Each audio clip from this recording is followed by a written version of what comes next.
Hey y'all, figured I would try this out. Never done one of these. I thought that this would be a fun way to change things up. Um, I also didn't feel like writing tonight. I'm feeling particularly lazy. Um, so I figured a video would be fun. Um, First off, Happy New Year to whoever's watching this. Hope you had a good 2015. Hope 2016 is better. Um, I guess we're just gonna jump straight into it tonight. For those of you who know, um, January 17th is my dad's D-Day. It is the day that he passed in 2013. And so the progression of events just uh, give you a glimpse inside my head. Um, Daddy got really, really sick around middle of December. He was able to stay at home through Christmas, and then the 26th, 27th of December, he was hospitalized.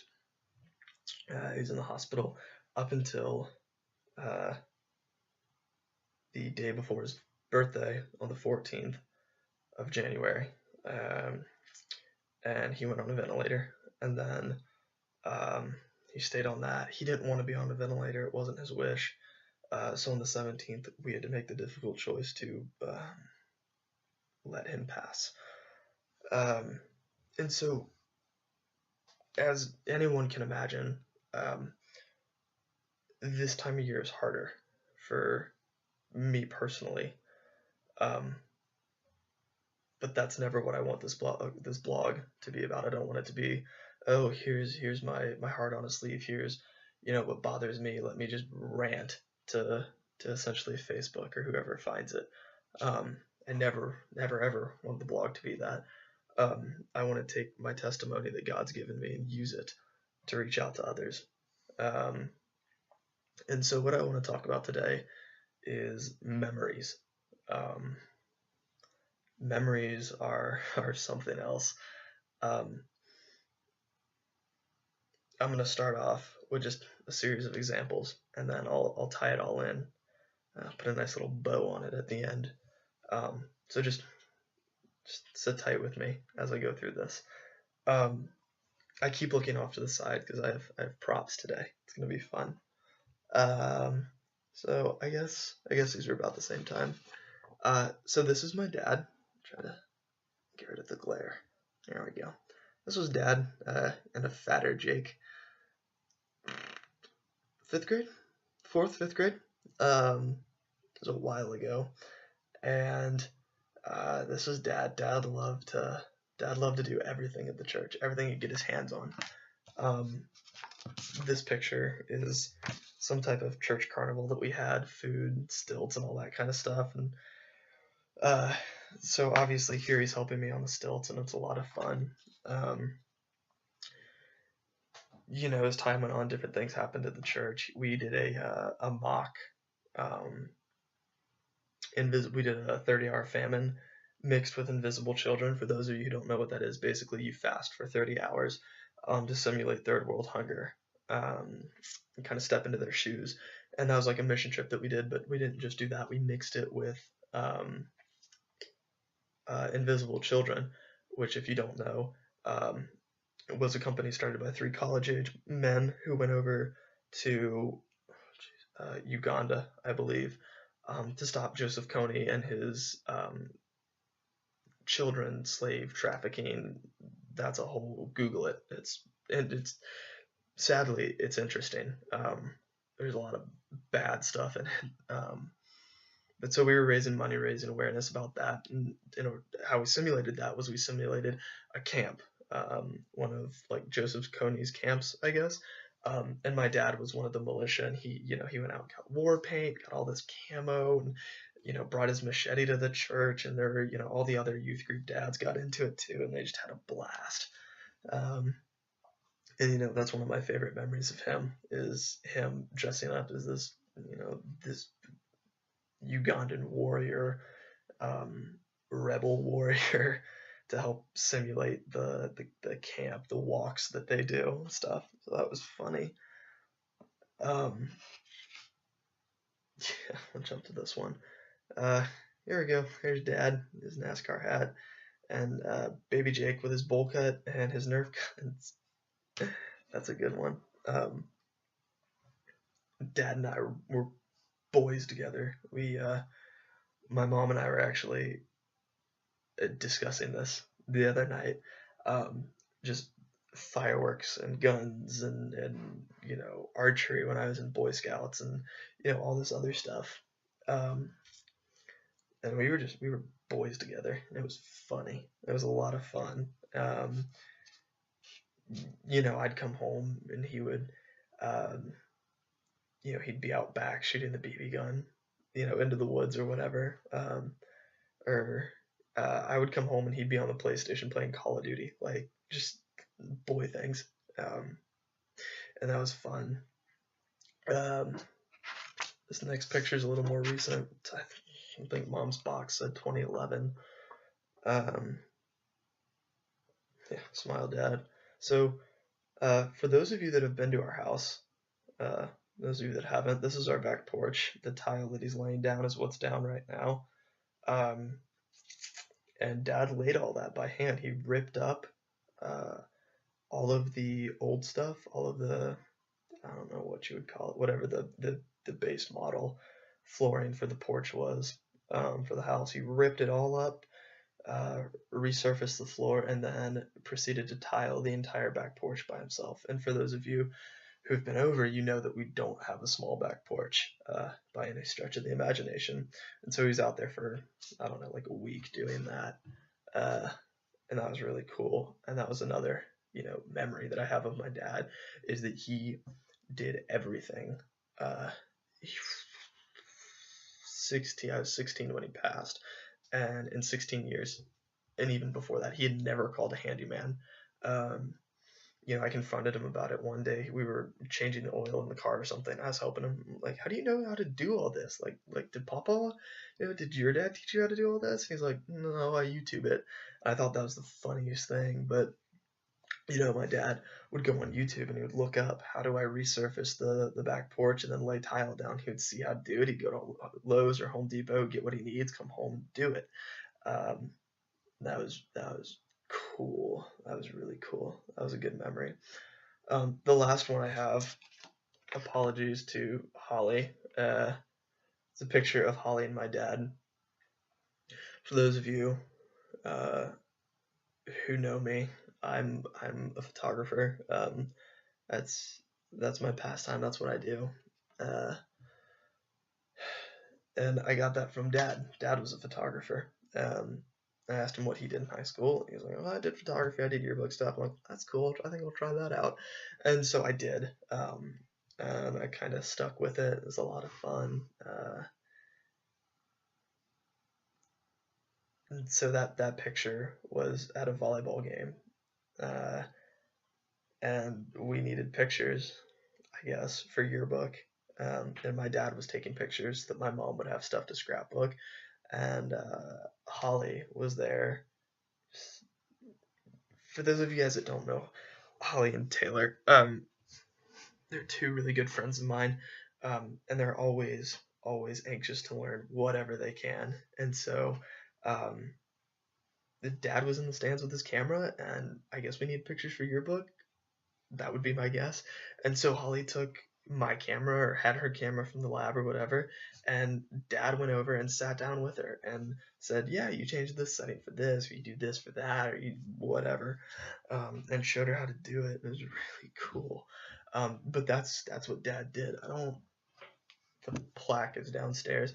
My dad coached a rec volleyball team with Elena, me, Andy Bosley, a lot of my friends from a long time ago. We were all in a rec league together for volleyball, and Dad coached it, and Dad never got mad. Dad never, it was really cool. That's a different story for a different time.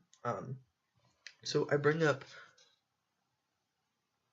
each of these memories because these are things that could easily bring back memories of Dad. Nerf guns, Dad and I shot Nerf guns at each other all the time. Like that was our thing. Was we'd play Nerf together. I would run in with my big like machine gun and just shoot him while he's working and then run out, or he would come and I'm on the PlayStation, he would shoot me, and that's what we did. And um, I work in children's ministry, so obviously kids are running around, Nerf this, Nerf that. Oh, this is so cool. And we got these little guns, and my Nerf gun's at home, blah, blah, blah. And it's cool. But there are times where things get brought up and you're not ready for it. And there are these weird little triggers, just weird triggers. And I'll have a kid run past me, oh, I have the Nerf rifle at home. And it's like, oh, that's cool. That's a good one. Dad and I used to play Nerf, and as I'm sure you can guess, that's a rabbit hole. And it's not one you can always climb out of. Church. Church is fun. But Dad always used to help out at church. And so sometimes it's hard to see all the volunteers, at the church.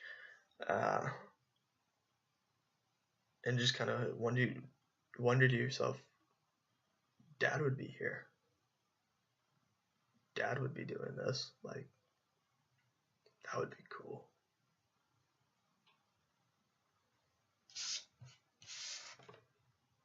Photography is my albatross.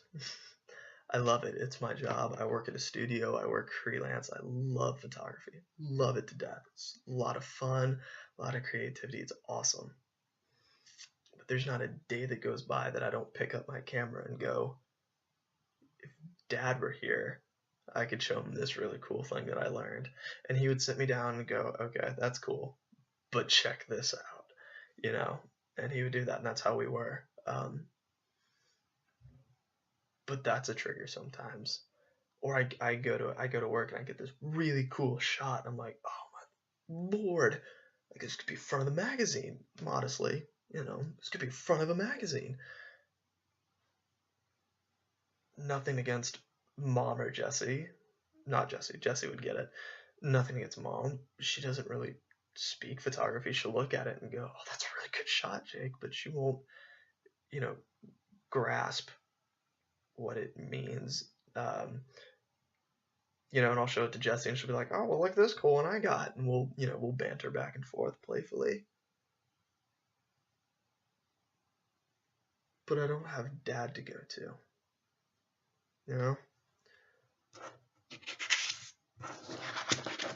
This one, fixing stuff around the house.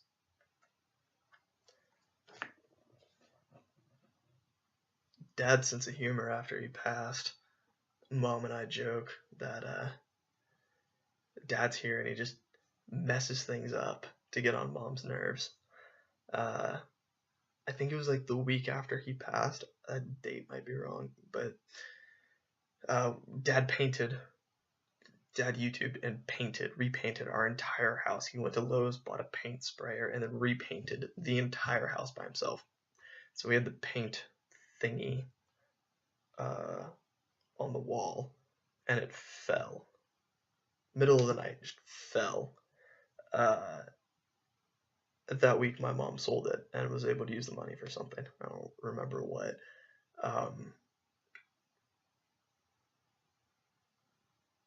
The ladder, same week, we have a mount on the wall, and the mount broke and the ladder fell, hit the ground, fell and hit my mom's car.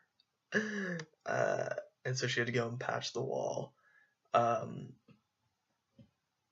all these little things around the house that Dad would be able to go, oh, you just fix it really quick and simple.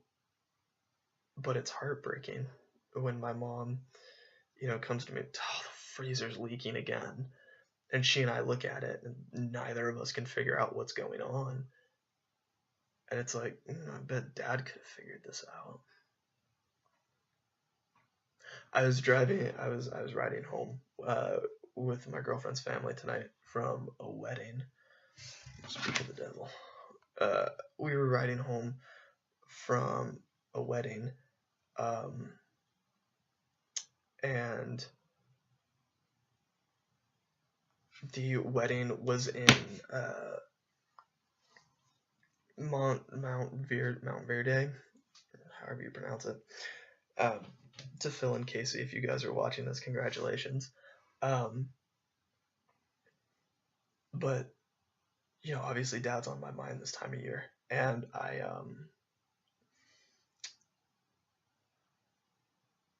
he and I went somewhere. I don't remember where, but we went across. If you go down the 408 right before, you can see the downtown Orlando skyline. But there's the airport right there, heading towards Orlando. The airport's on the right.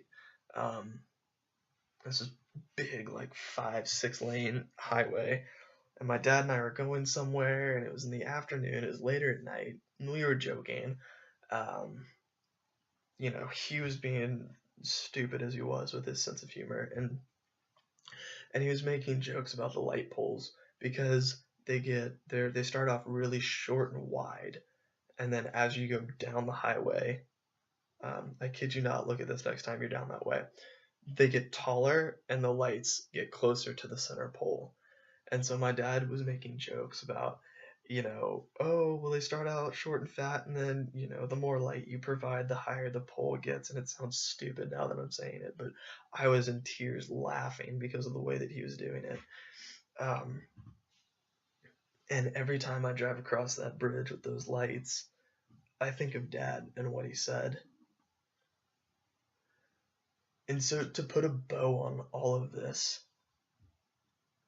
there's a lot of things in our lives that have unpleasant memories, cause unpleasant memories. There's a lot of things in our lives that we can look back on and shudder about. There's a lot of things that usher in triggers. And I don't know what the skeletons in your closet are. I don't know what your albatross is. I don't know what plagues you. I don't know what your triggers could be or what your problem is in life.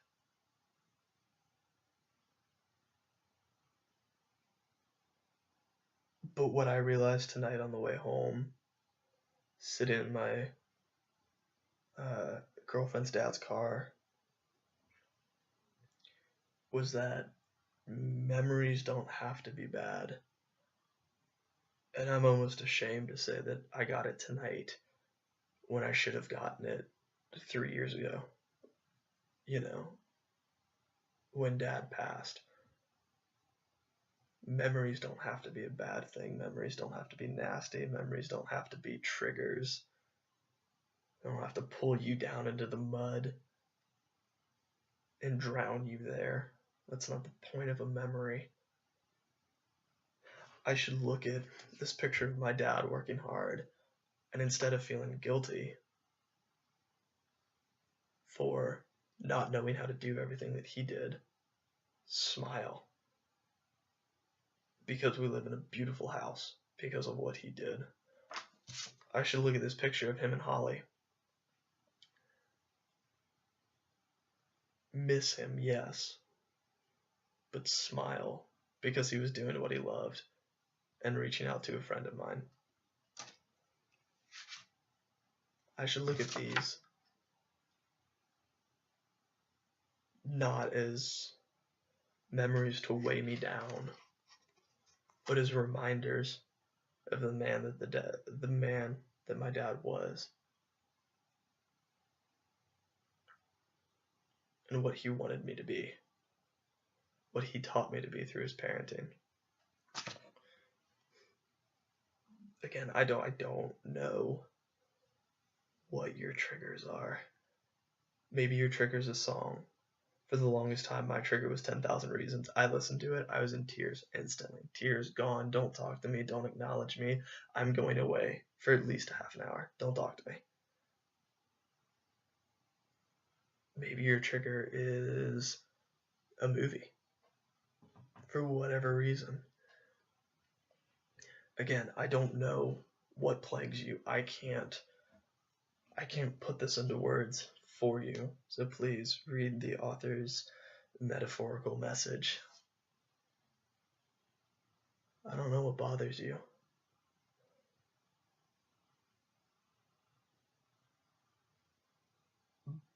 But my message to you is don't let the memories weigh you down.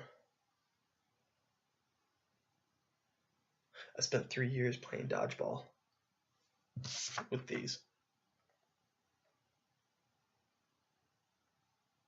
I spent 3 years figuring out whether I wanted to, not figuring out, jumping in between wanting to live in the past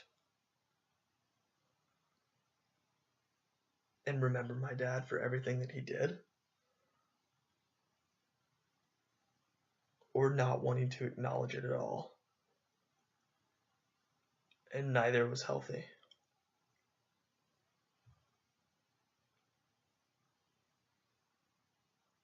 If I could close with anything, I would say don't fight your memories. Don't let them pull you down. Don't let them control you.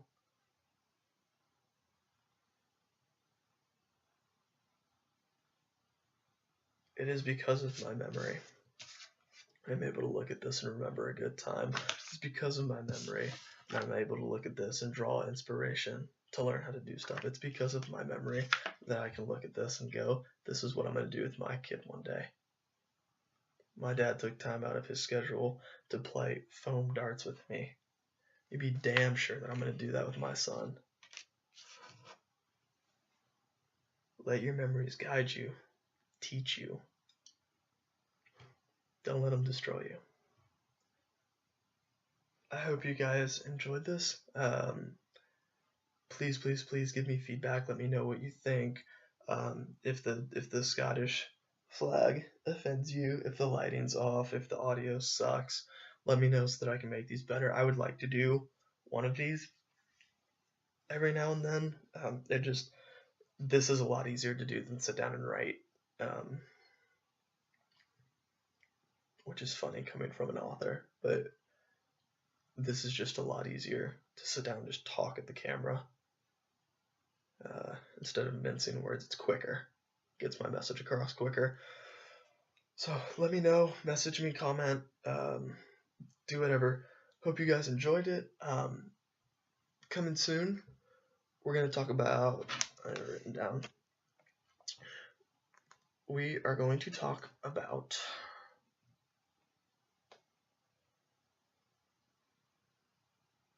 the bright lights in our lives and what they block out. And I have a cool analogy for that one. I'm excited to do that, written or video. I'm leaning towards video for that one. That one will be pretty cool. And then written wise, we're going to have a 2-part series called So You Think You Can Profit. And the first half of it is going to be So You Think You Can Profit in the sense of money. And it's going to talk about profiting off of Christianity based on social standing, monetary value, however you think that you can profit off Christianity, and my views on that. And the second one is going to be So You Can Profit, and it's going to be profit as a Isaiah type of prophet. And it's going to be my thoughts on modern day prophets and whether or not they exist or can exist or anything like that. So talk to me. Let me know what you guys think. Give me your thoughts, opinions, comments, concerns, questions. Just say hi to me, please. All right. Love y'all. God bless. Good night. Happy New Year.